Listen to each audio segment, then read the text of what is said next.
Good evening and welcome to the second Inside Government for the spring 2023 semester here at Cayuga Community College and broadcast on Spectrum, Verizon Fios, the Auburn Regional Media Access, better known as ARMA, as well as Win 89.1, the college's radio station. I'm your host, Guy Cosentino.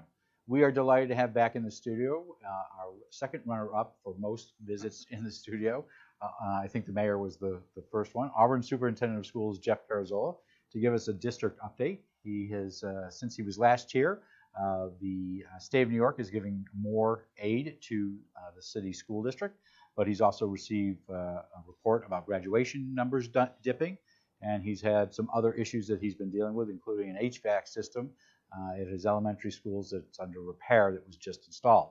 He also has a whole slate of members of the Board of Education who will be up this May, and we'll talk about who may be running, who may not be running, but what he would like to see in new school board members. Welcome back to Inside Government. Great to have you here. Thank you, Guy, and happy Valentine's Day. Happy that you run. I'm not sure if I'm as well, that's maroon, not really red. But... there was even money on what color you would be wearing today. Nobody won.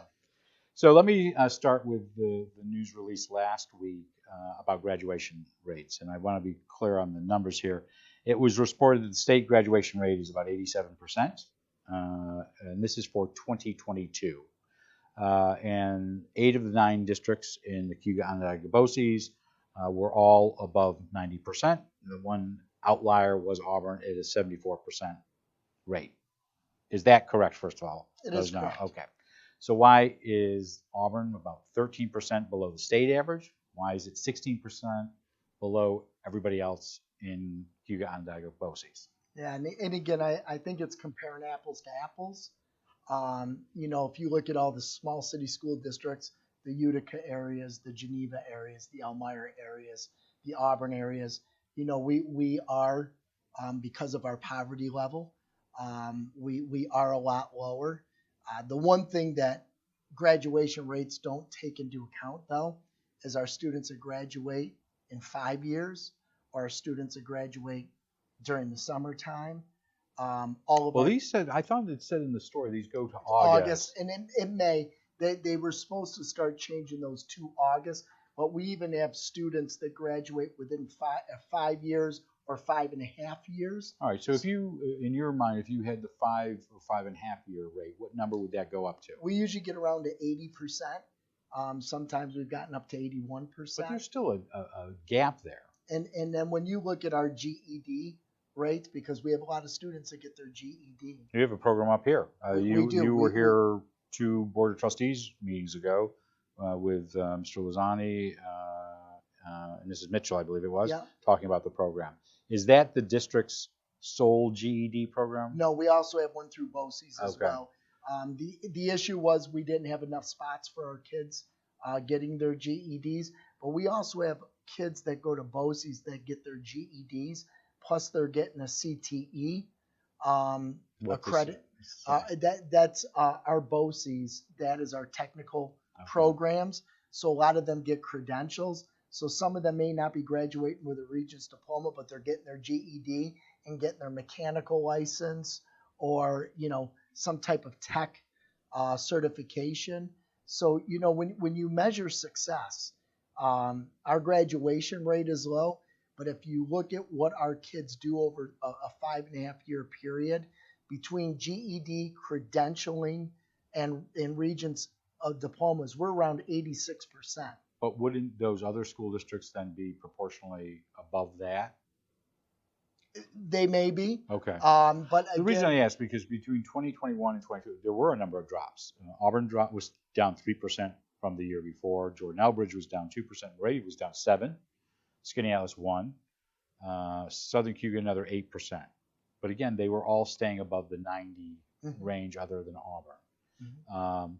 So for the regular taxpayer or parent, they would say there's a 25% rate where we're not graduating people. They're not going to be interested in 5 years and 5.5. Correct. Okay. So what does Auburn have to do differently than it has been doing? Because the last time you were at 80%, I want to say, was 2018. Yep. So that's 5 years ago. So our dropout rate has been pretty high.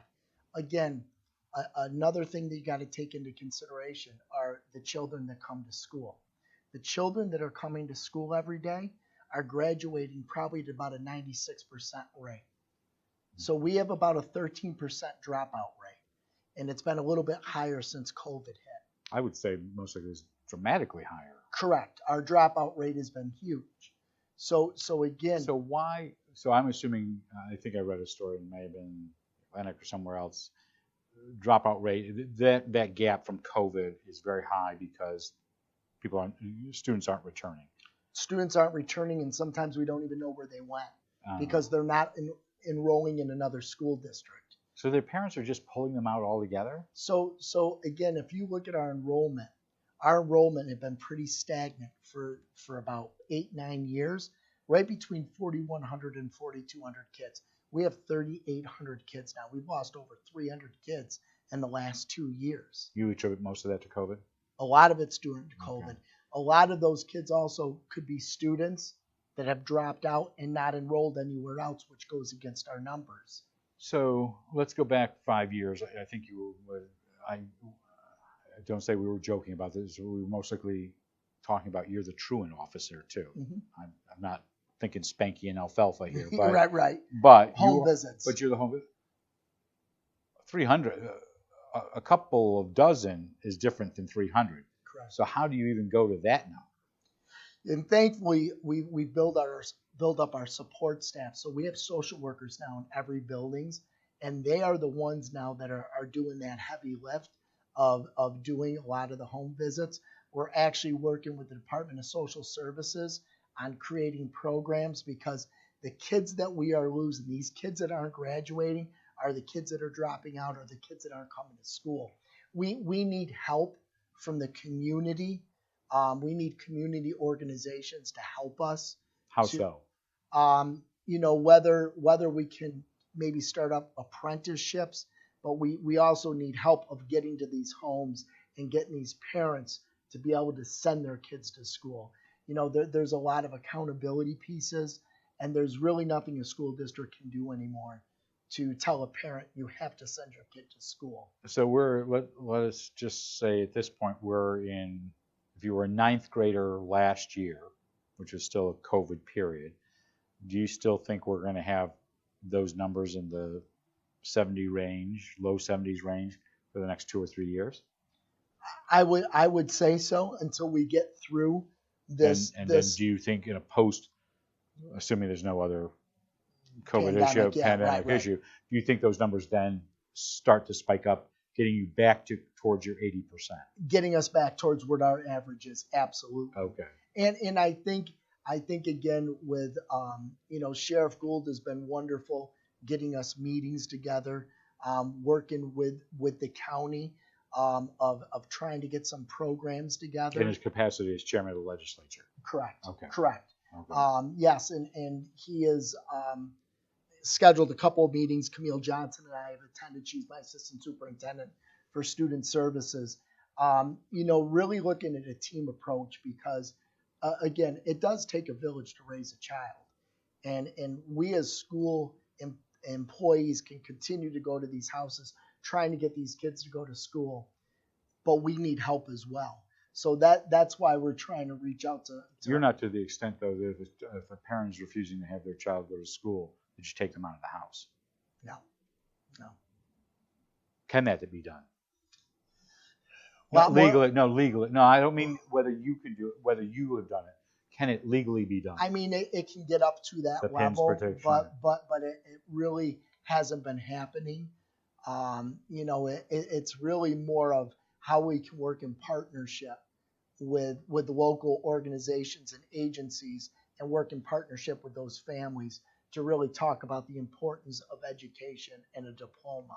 So I'm asking this part of this on the graduation rate because one of the issues that is now coming up in Central New York is, and we shouldn't just look to the west, but it'll be in the east as well, going as far as Utica, is this issue of Micron coming in, and there's this thought that you're going to have, let's just throw out the number, they're throwing out thousands of families are going to relocate to Central New York.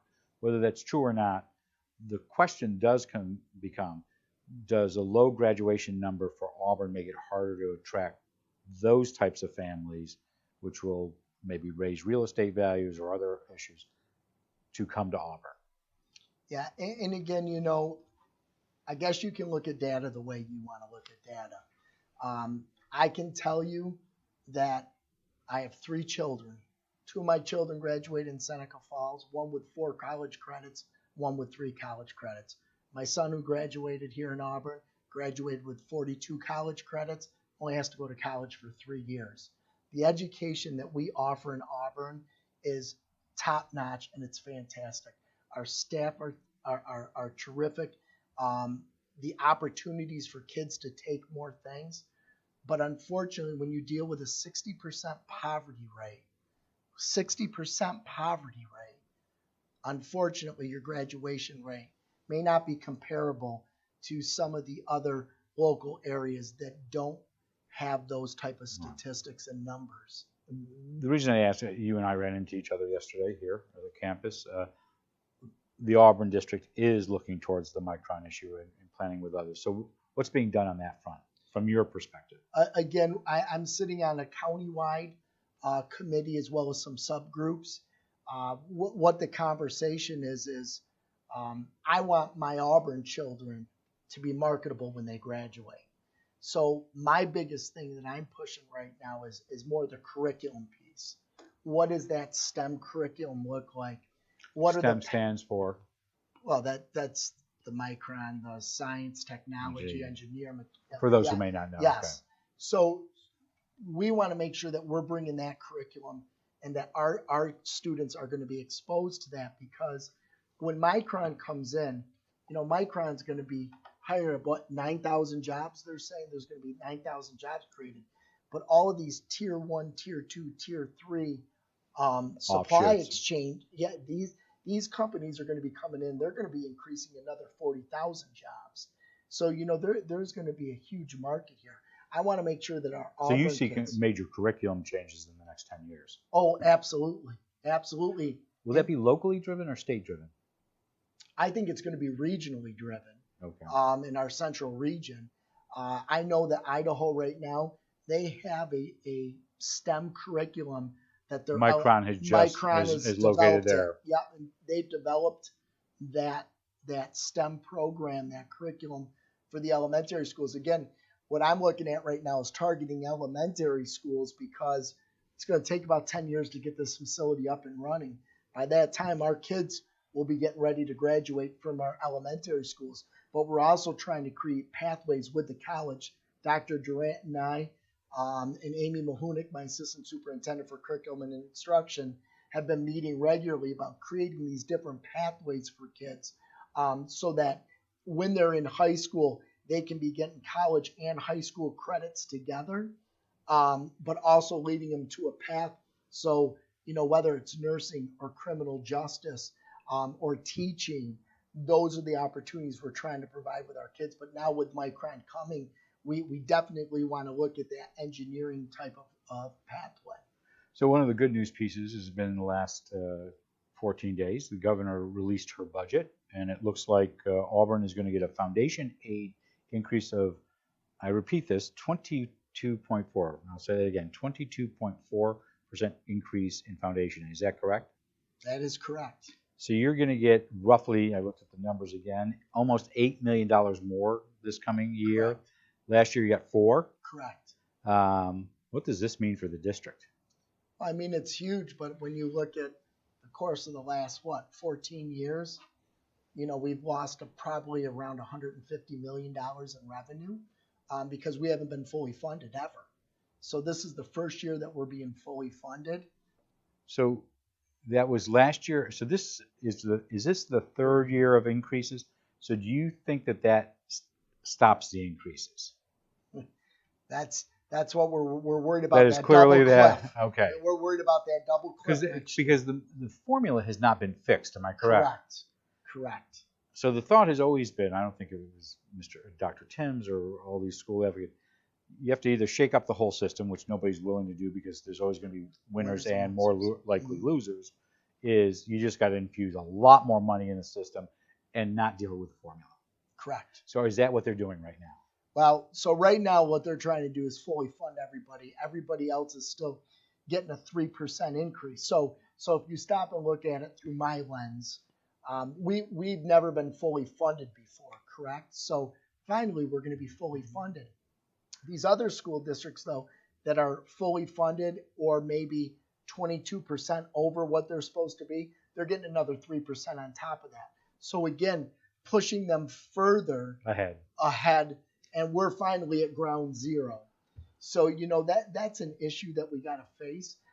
We are very thankful, trust me, very thankful that we're getting this $8 million, and it's going to be used, and it's already used. We're already doing our planning, and we look like we're going to have probably over an $8 million increase in our budget next year. So let's talk about some math that comes to your budget. If I had come to you 15 days ago on December 31st, before she released her budget, what did you and Lisa Green, your business executive, see as the gap between expenses and revenues? About $8 million. So this closes the gap. Yeah, maybe $9 million, maybe a little bit closer to $9 million. So does that mean you still may have to have some cuts this year? Either that or fund balance use. Okay. We have our fund balances in pretty good shape as well. So what do you have roughly in your fund balance? Quite a bit over the 4% that we're supposed to be. I think we're more in line about 9 or 10%. And there's a reason why we are. The reason is because back years ago, Governor Cuomo told us to do some cuts, right? So we did what we were told for savings, and then our rollovers through the COVID years have been pretty high as well. So do you see new spending, or just maintenance at this stage? No, this is maintaining. Okay. So going through the budget, and the district provided a nice chart. I want to ask you about two specific items. One is an item that was kept flat, was homeless aid at $50,000. So you're just talking about poverty. What's that $50,000 go to? For the homeless, that is our homeless population, which our homeless population, of course, is quite high. We've had 180 students homeless in some years. So this was kept flat. So any increased costs the district will have to make. It will come out of our general budget. The other one that was just slightly, and again, I don't want to overshadow 22.4%, because I think that's the key number here. But you did lose building aid and textbooks and software, and why was that? Some of the building aid, though, may not be calculated correctly because this year's capital project may not have been complete before it's been pushed in. So those numbers still might change a little bit. Some of the other ones, because our enrollment's gone down. So where are you right now in the budget process? So right now in the budget process, Lisa's been doing her regular presentations at our board meeting. In 2 weeks, on February 28th, I believe. Yeah, February 28th, we'll be doing our first board. Or March 1st. I don't think we're going to leave here this year. So No, March 1st. Or February 27th. 27th. Okay. Yes, we're going to have We're going to have our first board workshop. So that's actually us presenting numbers to our board and looking at what we need and what we are going to reassess then. So a viewer saw $8 million, and their first question was not what you're spending the money on, but isn't it time to give relief to taxpayers and not do a tax increase? What do you think of what do you think the chances are in your budget discussions right now with your board of not doing a tax? Because you've done tax increases every year. Do you think this is the year with $8 million coming forward that if you do a tax increase that's minimal, but more importantly, because you've gone over the rate, am I correct? No, we've gone right up to our tax right up cap. to tax We've cap. we've never done. But do you see some families saying this is the year not to do it? Oh yeah, absolutely, and I've already heard from those families, and I think that will be a definite conversation that the board will have. I do think that the board also realizes that we're worried about what next year is going to look like, especially if there's no increase in aid, because now everybody's fully funded. So does that mean everybody is frozen at where they are and with no tax increase this year, what does that do for us next year? But absolutely, the question is going to be: is $8 million? Is it this year the year to go out for a 0? If you weren't dealing with the 8 and the 4 on a normal year, how much does the district's budget increase by millions or hundreds of thousands on a given year? Usually around $3 million. Okay. But there's parts of our budget that we're increasing in an extra $3 million that we're going to be using our fund balance, which is for So safety the rest measures. of so the reason I'm asking is even with the 8 million, if you didn't get 3 million next year, you'd have a problem. Correct. Okay. You mentioned the business office. Yes. Lisa Green. Lisa Green, business manager. Business manager, business executive, great person. I know her from the city of Auburn. She is retiring this year. Am I correct? She is. So you can talk about her either now or when she's here with you in about a month and a half. I'm going to talk to her both times. Okay. I'm going to. Where are you in the process of, and I don't use this word because I don't like it, replacing her, because I think she's most likely the most irreplaceable in your building. Where are you in that process? We have the job is posted right now. The job posting comes down at the end of this month. Once that job posting comes down, we will start doing some screening process. We use a system where we actually send interview questions out. The candidates will answer those. We'll screen. So when does those. she finish? She will be done the second week in July. Will you hopefully have the new person overlap? We hope to. We hope to. Do you see any other changes in your management team this coming year? Not this coming year. The following year, there could be some more. You see by the end of 2024 some changes. I'm sorry. 25. 25? Yeah, by the end of 25, there will be changes. So a couple of quick other little minor items here. When you were last here, Mickey Cuevas Post was you brought her back in for it's like a good scene from The Godfather. I always use her. Yep, Mickey's my go-to. She was at Casey Park because you lost a principal. Why did that person leave? Just was not the right fit. So you now have somebody new at Casey? Yep, John Roberts, who's worked in this district his entire career. So he was an internal candidate. Yeah, he was a history teacher, assistant principal. He was actually our principal, our remote principal when we were going through COVID. So he served a lot of administrative roles with us. So now you have not new principals in the sense because Mr. Gorney, you moved Casey and Herman around to correct. Herman and Owasco, but you for the last year and a half, you have new principals at almost all of your elementary schools, correct? Yes. If you want to look at it in that way, yes. New to the buildings, right? Yes, because Mr. Gorney and Kelly have been around quite a while. But they moved buildings. But now John Roberts, year one for Ron and Kelly. Sarah is year 2 and Melissa's year 2. Sarah might be year 3 now. Okay. So on Friday you sent a note to parents about your HVAC system. You've got some problems at Casey Park, Genesee, Herman, and Owasco. What's going on? So in the capital project, the univents that were chosen as a change order from the engineer group have not been working the way they should be.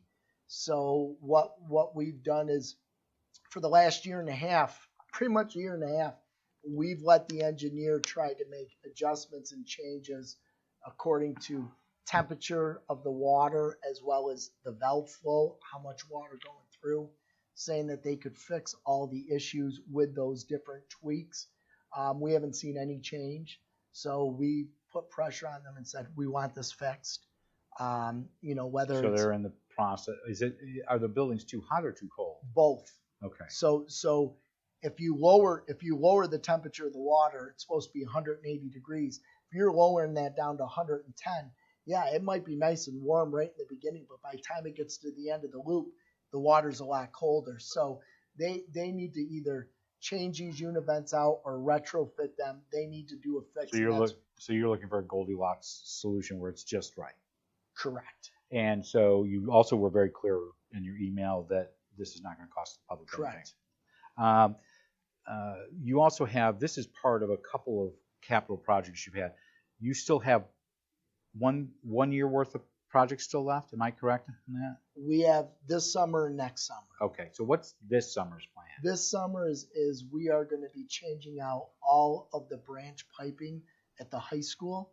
So all the ceilings, everything's going to be taken out. All of those branch pipes are going to be completely taken out of the high school. So that will be shut down. The high school will be shut down all summer long. Will you be able to open up on time? In September, yes. They have guaranteed me. Okay. Trust me, there's been many meetings about this. And then what's next summer? The following summer will be the rooftop units at the high school. So the high school will be completely closed down again because there'll be cranes putting the rooftop units. That's the one that brings the heat and the air conditioning in at the high school. So everything up on the top of the roof. And also all the junior high HVAC work and reconstruction of the main office and the vestibules. And then all of the site work for the district. So once that's done, are you in the process right now of looking at the next capital project? So what I'm in the process of now is getting the BCS, the Building Condition Survey, has to be done every 5 years. Ours is due next year. So once we get that completed, that's what we start building our next capital project off of. And that would be something you go back to voters for, but that's Correct. not something you're going to put in front of voters in 2023, correct? That is correct. But this May, you will have 3 seats open this year. Am I correct? That is correct. Or 3 seats up. I shouldn't say they're open. It is C.J. Clarko, Eli Hernandez, and Rhoda Overstreet Wilson. I know Miss Overstreet Wilson is running for city council, so that is an open seat. Do you have any idea whether C.J. Clarko or Mr. Hernandez are running, or are there other candidates out there right now? I have not heard of any other candidates. I know that Eli was still undecided. CJ has shown some interest. Because he's fulfilling a one-year term, right? Yes. So we're hoping that he throws his hat in the ring there again.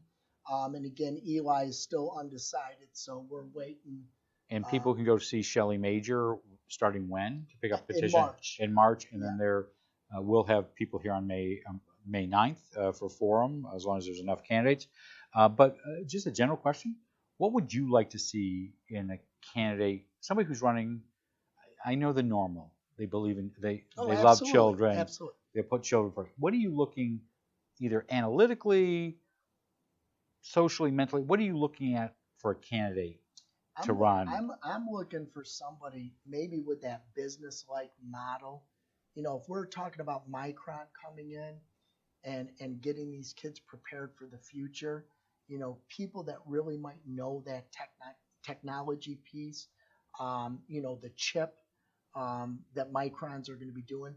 Some of these people that can bring us more information to really help us guide where we've got to bring these kids for the next, 3 to 5 years and where we're going to be advancing to.